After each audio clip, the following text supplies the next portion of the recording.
Hello दोस्तों, आज हम लोग इस लेक्चर में पार्ट 18 करेंगे जिसमें है अपवर्तनांक। तो इसके पहले वाले लेक्चर में हम लोग अपवर्तन के बारे में पढ़े थे। तो अपवर्तन अगर आपको समझ में आ गया है तो अपवर्तनांक आपको बहुत आसानी से समझ में आ जाएगा। तो अपवर्तनांक जब प्रकाश की किरण तिरछी गमन करती हुई एक माध्यम से दूसरे माध्यम में प्रवेश करती है तो आपतन कोण साइन आई तथा अपवर्तन कोण साइन आर का अनुपात स्थिरांक होता है। इसी स्थिरांक को पहले माध्यम के सापेक्ष दूसरे माध्यम का अपवर्तनांक कहते हैं। ठीक है, तो हम लोग पहले अपवर्तन में क्या पढ़े हैं? अपवर्तन में ये पढ़े हैं कि जब प्रकाश किरण एक माध्यम से आती दूसरे माध्यम में प्रवेश करती है तो अभिलंब की तरफ झुक जाती है या अभिलंब से दूर हट जाती है। ठीक है, तो ये माध्यम पर डिपेंड करता है कि माध्यम सघन है या विरल है। अगर विरल है तो अभिलंब से दूर हट जाएगी, सघन है तो अभिलंब के पास आ जाएगी। ठीक है, तो किरण का यहाँ पर झुकना अभिलंब की तरफ और अभिलंब से दूर जाना, यह यह एक निश्चित घटना है। ठीक है, अगर ये वायु माध्यम है और यहाँ पर ये क्या है, सघन माध्यम है। कौन सा माध्यम है? सघन माध्यम है। तो प्रकाश की किरण वायु माध्यम से सघन माध्यम में प्रवेश करेगी तो ये विरल अभिलंब की तरफ झुक जाएगी। ठीक है, यह निश्चित है किरणों का अभिलंब की तरफ झुकना, सघन माध्यम में आना। फिर यह भी निश्चित है अगर सघन माध्यम ये हो गया और ये सघन हो गया अब, और ये विरल हो गया अर्थात वायु हो गया। ठीक है, विरल हो गया तो प्रकाश किरण क्या करेगी? अभिलंब से दूर हट जाएगी। तो ये भी निश्चित है अभिलंब से दूर हट जाना। ठीक है, ये किरणों का अपना एक नेचुरली गुण है। तो वही इसमें लिखा भी गया है, जब प्रकाश की किरण तिरछी गमन करती हुई, हमेशा तिरछा प्रकाश की किरण आती है। अपवर्तन के लिए हमेशा प्रकाश की किरण का तिरछा ही आना अनिवार्य है। ठीक है, एक माध्यम से दूसरे माध्यम में प्रवेश करती है तो आपतन कोण आई, अब ये कोण हुआ आई और ये कोण हुआ आर। ठीक है, तथा अपवर्तन कोण आर का अनुपात स्थिरांक होता है। ये दोनों क्या होते हैं? स्थिर होते हैं। इसी स्थिरांक को पहले माध्यम के सापेक्ष दूसरे माध्यम का अपवर्तनांक कहते हैं। तो इसको कहते हैं साइन आई और इसको कहते हैं साइन आर। दोनों का अनुपात क्या हो? स्थिर हो, जिसको क्या कहते हैं? Small n. स्मॉल यन को अपवर्तनांक बोलते हैं, अपवर्तनांक को स्मॉल यन से प्रदर्शित करते हैं। ठीक है, तो दूसरी परिभाषा इसकी है, माध्यमों में प्रकाश की चालों का अनुपात अपवर्तनांक कहलाता है। अब माध्यम, ये मान लीजिए पहला माध्यम है, दूसरा माध्यम है। अब माध्यम कुछ भी हो सकते हैं, सघन या विरल, सघन या विरल। ठीक है, पहला माध्यम सघन या विरल हो सकता है, दूसरा माध्यम भी सघन या विरल हो सकता है। ठीक है, तो माध्यम कुछ भी हो तो इसके लिए हमेशा आई और आर दोनों का अनुपात क्या होगा?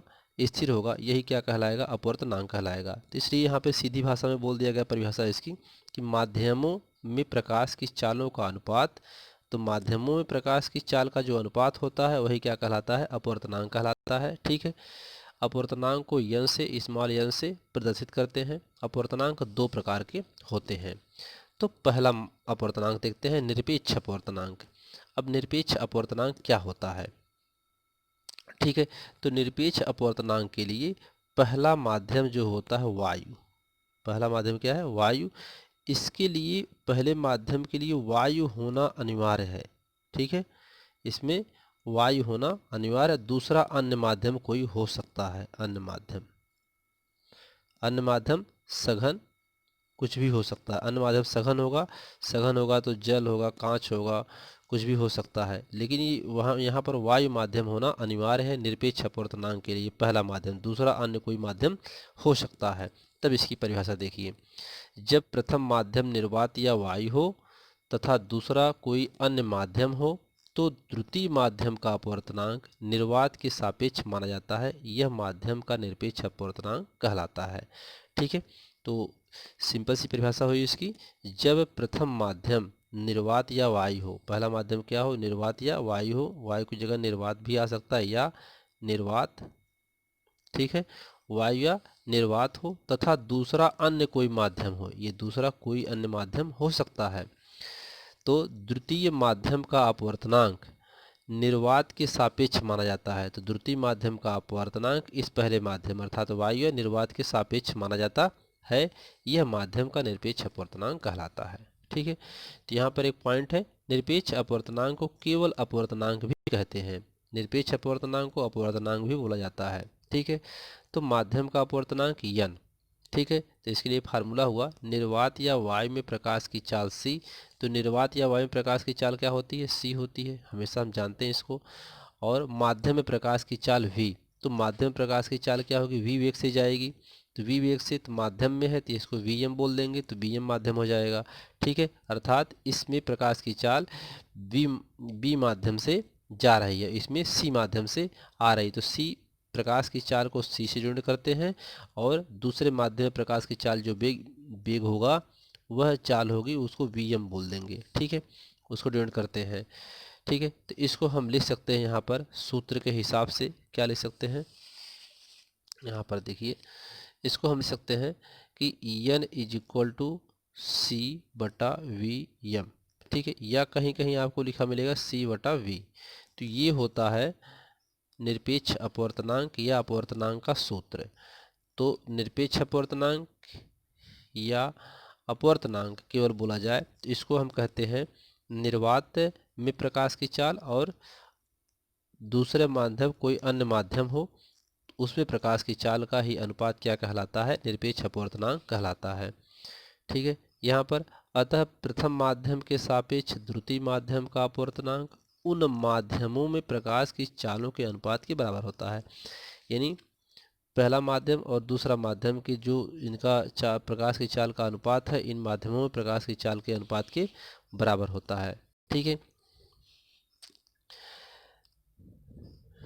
नोट पॉइंट है यहाँ पे। अच्छा, इसमें ये हो गया। इसमें निरपेक्ष अपवर्तनांक के लिए पहला माध्यम वायु या निर्वात होना आवश्यक है। ठीक है, ये आपको ध्यान रखना है नोट पॉइंट में। निरपेक्ष अपवर्तनांक अगर आप पढ़ रहे हैं, तो अगर निरपेक्ष अपवर्तनांक में आप किसी चीज़ को देख रहे हैं तो इसके लिए आपको पहला माध्यम वायु या निर्वात होना आवश्यक है। यानी विरल माध्यम वायु या सघन वायु या यानी विरल माध्यम वायु या निर्वात, यानी पहला माध्यम जो है वायु या निर्वात होना आवश्यक है, तथा दूसरा अन्य कोई भी माध्यम हो सकता है। तो दूसरा कोई माध्यम हो सकता है, उसको निरपेक्ष अपवर्तनांक कहते हैं। निरपेक्ष अपवर्तनांक का सूत्र n बराबर c अपान वी एम या c अपान v होता है। ठीक है, दूसरा है सापेक्ष अपवर्तनांक। तो निरपेक्ष अपवर्तनांक और सापेक्ष अपवर्तनांक में, तो निरपेक्ष अपवर्तनांक आपको समझ में आ गया होगा, तो सापेक्ष अपवर्तनांक आपको आसानी से समझ में आ जाएगा। सापेक्ष अपवर्तनांक में पहला माध्यम वायु या निर्वात के अतिरिक्त हो सकता है। अब देखिए, इस माध्यम में जो हम लोग माध्यम पढ़ रहे हैं, इस माध्यम में ये जरूरी नहीं है कि पहला माध्यम इसमें वायु या निर्वात हो, इसमें पहला माध्यम कुछ भी हो सकता है। ठीक है, कुछ भी हो सकता है। ये वायु भी हो सकता है, यहाँ पर कुछ भी हो सकता है, यहाँ पर जल हो सकता है। ठीक है, यहाँ पर कांच हो सकता है। ठीक, कांच हो सकता है, यहाँ पर कांच हो सकता है। ठीक है, यहाँ पर कोई अन्य माध्यम हो सकता है, हीरा हो सकता है, ऐसे मान लीजिए। ठीक है, कोई माध्यम हो सकता है इसके लिए। ठीक, या इसको हम कह सकते हैं कि यहाँ पर केरोसिन आयल ले लीजिए या केरोसिन आयल ले लीजिए, केरोसिन आयल कोई भी माध्यम आप ले सकते हैं। ठीक है, तो ये डिपेंड करता है कि माध्यम, ये डिपेंड नहीं करता है कि माध्यम कौन सा है। सापेक्ष अपवर्तनांक ये इस पर डिपेंड नहीं होता है। ठीक है, तो कोई भी माध्यम इसके लिए हो सकता है। तो सापेक्ष अपवर्तनांक, यहाँ पर सापेक्ष अपवर्तनांक में पहला माध्यम वायु निर्वात के अतिरिक्त हो सकता है, कोई भी माध्यम इसके लिए हो सकता है। अब यदि यहाँ पर देखिए, ये प्रथम माध्यम, इसको मान लेते हैं क्या है? प्रथम माध्यम है, और ये क्या है? द्वितीय माध्यम है। ठीक है, तो इसमें हमने मान लिया कि ये क्या है? प्रथम माध्यम है, और ये क्या है? द्वितीय माध्यम है। ठीक है, तो प्रथम माध्यम और द्वितीय माध्यम का अपवर्तनांक है, तो इसको बोलते हैं प्रथम माध्यम के सापेक्ष द्वितीय माध्यम का अपवर्तनांक। तो इसको लिखा कैसे जाता है? 1n2, 1n2 से इसको प्रदर्शित करते हैं। किसको? प्रथम माध्यम के सापेक्ष द्वितीय माध्यम का अपवर्तनांक। इसको क्या पढ़ेंगे? प्रथम माध्यम के सापेक्ष द्वितीय माध्यम का अपवर्तनांक पढ़ेंगे। ठीक है, तो यहाँ पर देखिए 1n2 या 2n1 से दर्शाते हैं। तो अपवर्तनांक को कैसे दर्शाते हैं? 1n2 या 2n1 से दर्शाते हैं। इसको हम लिख सकते हैं 1n2 को 21 लिख सकते हैं और इसको लिख सकते हैं 12 लिख सकते हैं। तो इसे पढ़ते कैसे हैं? देखिए 1n2 को 21 भी लिखा जाता है। तो 1n2 या 2n21 यानी माध्यम 2 का माध्यम 1 के सापेक्ष अपवर्तनांक, या इसको बोल सकते हैं माध्यम 1 के सापेक्ष माध्यम 2 का अपवर्तनांक पढ़ सकते हैं। देखिए यहाँ पर जो लिखा गया है इस पे ध्यान दीजिएगा।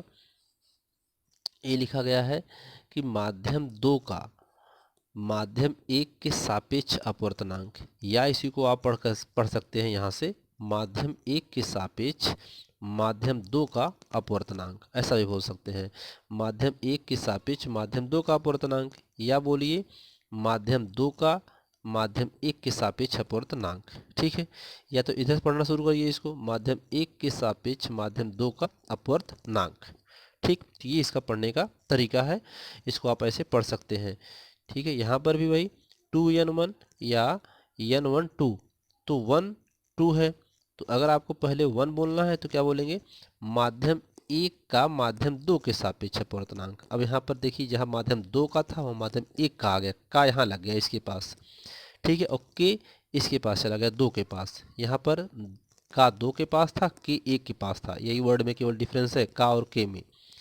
ठीक है, तो यहाँ पर क्या बोलेंगे? माध्यम 1 का माध्यम 2 के सापेक्ष अपवर्तनांक, माध्यम 1 का माध्यम 2 के सापेक्ष अपवर्तनांक, या बोलिए माध्यम 2 के सापेक्ष माध्यम 1 का अपवर्तनांक। तो ये आपको बोलना आसान लग रहा है तो इसको आप बोल सकते हैं माध्यम 1 के सापेक्ष माध्यम 2 का अपवर्तनांक, माध्यम 2 के सापेक्ष माध्यम 1 का अपवर्तनांक। ठीक है, तो ये इसको पढ़ने का तरीका है। आइए आगे इसमें देखते हैं। अब इसको पढ़ने के जो तरीके हैं इस तरीके से तो हैं, इससे हम जैसे 1n2 ये जो होता है साइन आई और बटा साइन आर, माध्यम 1 के सापेक्ष माध्यम 2 का अपवर्तनांक, यही बोला जाता है। या इसको आप ऐसे भी लिख सकते हैं साइन आई बटा साइन आर बराबर 1n2, या इसको लिख सकते हैं देखिए n2 बटा n1, इसको ऐसे 2 ऊपर जाएगा n नीचे आएगा, जिसको ऐसे भी आप बटे में लिख सकते हैं।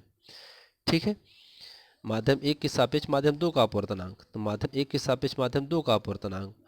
ठीक है, तो इस तरीके से इसको लिखा भी जा सकता है। ठीक है, अब यहाँ पर सबसे पहली बात जो ध्यान देना है, अगर प्रकाश की किरण विरल माध्यम से सघन माध्यम में प्रवेश करती है, विरल माध्यम से सघन माध्यम में प्रवेश करती है, जैसे यहाँ पर विरल माध्यम से सघन माध्यम में प्रवेश करती है, तो इस कंडीशन में जो होता है साइन आई बटा, यहाँ इस कंडीशन में n2 ग्रेटर होता है n1 से, n2 बड़ा होगा n1 से। ठीक है, तो n2 बड़ा हो जाएगा, दूसरा माध्यम ज़्यादा हो जाएगा पहले माध्यम से। ठीक है, तो इस कंडीशन में ये चीज़ बड़ी हो जाएगी साइन आई बटा साइन आर। ठीक है, बराबर n2 बटा n1 इज ग्रेटर देन 1, तो हमेशा यह 1 से ज़्यादा होगा। ठीक है, अर्थात हम कह सकते हैं कि साइन आई बटा sine r is greater than 1। ठीक है, या इसको आप कह सकते हैं साइन आई, ठीक है, यहाँ ऐसा क्रॉस गुणा कर दीजिए, sine I is greater than sine r. ठीक है, इस तरीके से भी आप इसको दर्शा सकते हैं। अर्थात इसका मतलब ये हुआ कि अपवर्तित किरण अभिलंब की ओर मुड़ रही है, अर्थात अभिलंब की ओर झुक रही है। जब आई ज़्यादा होगा आर से, तो इसका मतलब ये हुआ कि यहाँ पर ये कोण क्या है? आई है, और ये कोण क्या है? आर है। जब ये कोण बड़ा होगा तो ये कोण छोटा हो जाएगा। ठीक है, तो इसका मतलब ये हुआ कि साइन आई बड़ा है साइन आर से, तो अभिलंब की तरफ किरण क्या कर रही है? झुक रही है। ठीक है, ये आपको जानना बहुत जरूरी है। इसके बाद दूसरा, अगर प्रकाश किरण विरल माध्यम से सघन माध्यम में प्रवेश कर रही है, किसमें? विरल से सघन में। अब मान लीजिए यहाँ पर कोई माध्यम है, यहाँ जल हो गया, यहाँ वायु हो गया। अब विरल से सघन में प्रवेश कर रही है, विरल से सघन प्रवेश कर क्या करेगी, अभिलंब की तरफ मुड़ जाएगी, अभिलंब की तरफ मुड़ जाएगी। ठीक है, क्या कर रही है, सघन से विरल में प्रवेश करे, सघन से विरल अभिलंब से दूर हट जाएगी, तो अभिलंब से क्या करेगी, दूर हट जाएगी। ठीक है, डॉट डॉट इसको मान लीजिए, यहाँ पर आ रही थी तो यहाँ चली जाएगी, तो ये हो जाएगा आई और ये हो जाएगा आर। इस कंडीशन में क्या होगा, तो इस कंडीशंस में ये होगा कि N2 जो है वह छोटा होगा N1 से, अर्थात N1 बड़ा हो गया N2 से। अब जो जिधर से किरण आ रही है वह क्या हो जाएगी, कम हो जाएगी, और जिधर जा रही है ज़्यादा कोण बना देगी। तो इसको हम लिख सकते हैं साइन आई बटा sine r is equal to N2 बटा N1 इज लेस देन 1 से छोटा हो जाएगा। तो इसको आप ऐसे भी लिख सकते हैं साइन आई बटा sine r is less than 1, या sine I is less than sine r. तो इसका मतलब क्या हुआ कि जो अपवर्तित किरण है वह अभिलंब से दूर हट जाएगी। ठीक है, ये नियम आपको जान लेना बहुत जरूरी है। ठीक है, तो यहाँ पर हम लोगों ने इसे किरणों का दूर जाना और पास आना की कोणों के हिसाब से भी सीख लिया है। इसके बाद ये सब चीज़ें, जब कोई प्रकाश किरण एक माध्यम से दूसरे माध्यम में प्रवेश करती है तो पहले माध्यम के सापेक्ष दूसरे माध्यम को के सापेक्ष अपवर्तनांक कहते हैं। ये सब हमने पढ़ने का आपको जो तरीका था वो हमने सिखा दिया। 1n2 है तो प्रथम माध्यम के सापेक्ष द्वितीय माध्यम का अपवर्तनांक, यानी प्रथम माध्यम के सापेक्ष या द्वितीय माध्यम का प्रथम माध्यम के सापेक्ष अपवर्तनांक हम पीछे आपको बता दिए हैं। या माध्यम 2 का माध्यम 1 के सापेक्ष अपवर्तनांक, या माध्यम 1 के माध्यम 2 का सापेक्ष अपवर्तनांक। ये के इसके पास, 2 उसके पास लगा देंगे तो इसको ऐसे रीडिंग करने का एक सिस्टम है। तो इसको हम इस तरीके से 4 तरीके से इसको पढ़ सकते हैं 1n2 को। ठीक है, और 2n1 को भी ऐसे पढ़ सकते हैं, द्वितीय माध्यम के सापेक्ष प्रथम माध्यम का अपवर्तनांक। ठीक है, ये तो रेडी करने का आपको सिस्टम ने बता दिया है और ऐसे पढ़ सकते हैं आप। यदि प्रकाश की चाल माध्यम 1 से B1 तथा माध्यम 2 में B2 हो तो माध्यम 2 का माध्यम 1 के सापेक्ष अपवर्तनांक का सूत्र क्या हो जाएगा, 1n2 या 2n1 या n21 या 1n2 बोल सकते हैं इसको। तो B1 बटा B2 हो जाएगा, अर्थात माध्यम 1 में प्रकाश की चाल और माध्यम 2 में प्रकाश की चाल।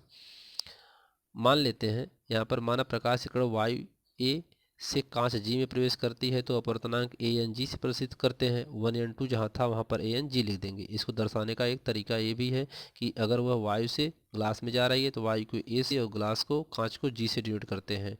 ठीक है, ANG लिख देंगे। तो इसको क्या पढ़ेंगे, वायु के सापेक्ष कांच का अपवर्तनांक बोलेंगे, वायु के सापेक्ष कांच का अपवर्तनांक बोलेंगे इसको, जैसे प्रथम माध्यम के सापेक्ष द्वितीय माध्यम का अपवर्तनांक बोलते थे। तो वैसे इसको भी हम कई तरीके से पढ़ सकते हैं। तो ANG B1 बटा B2 सूत्र हो जाएगा। ठीक है, ऐसे हम और इसके लिए माध्यम ले सकते हैं, जैसे यदि प्रकाश की किरण कांच G माध्यम प्रथम माध्यम और माध्यम में जल W द्वितीय माध्यम में, तो माध्यम में प्रवेश करती है तो GNW हो जाएगा। ठीक है, तो VG बटा VW हो जाएगा। यहाँ पे V1 V2 की जगह G और W हो जाएगा। माध्यम यहाँ पर ग्लास है, यहाँ पर वाटर है। ठीक है, तो ये सब इसके जो सूत्र हैं, ये सब इसको पढ़ने का या लिखने का तरीका आपको यहाँ पर बताया गया है सब। ANG जल के सापेक्ष कांच का अपवर्तनांक। यदि प्रकाश की किरण जल से कांच में प्रवेश करती है तो WNG लिख देंगे उसको, तो VG BW बटा VG हो जाएगा। ठीक है, इस तरीके से इसको हम लिख सकते हैं। तो यहाँ पर बोल सकते हैं कि कांच के सापेक्ष जल का अपवर्तनांक। ठीक,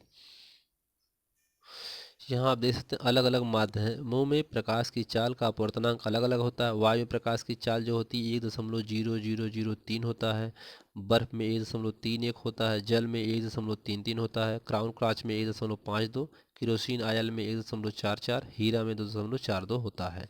ठीक है, तो वायु का अपवर्तनांक जो है यहाँ पर, ठीक है, तो बीच में यहाँ पे थोड़ा से लाइट चली गई थी।